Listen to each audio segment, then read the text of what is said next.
Good morning, my fellow countrymen.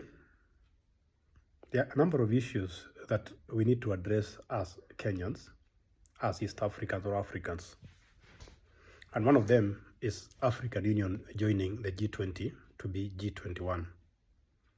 What does it mean to us? Economically, politically, and the future of Africa. First, let's find out what is G21. It's a group of highly industrialized countries that came together so that they can articulate their issues, their strategic interests. And they constitute about 85% of the global economy, so you cannot ignore them.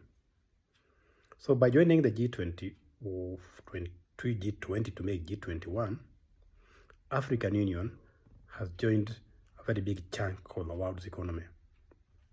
We expect Africa to be able to articulate her issues, both economic and political. It's more like marriage. When you're in a marriage, you can converse with your spouse and share very intimate issues.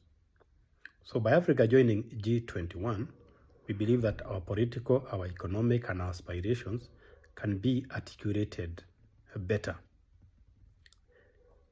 Shall we see that in due course? We cannot wait and see. But Africa must remember that it is joining G21 or G20 as an equal partner in terms of economic prowess, in terms of GDP, in terms of influence, in terms of bargaining power. So we hope that by joining as African Union, which is 55 countries, Africa can bargain better. Africa should not always be on the receiving end of trade, economic, or political deals. So let's not be very optimistic, because the dividends of joining G21 are not yet. But the good news is Africa can articulate her issues. But we must always remember that the members of G21, like African Union, have their strategic interests. And if we don't take care of our interests, if we don't take care of our strategic interests, nobody will.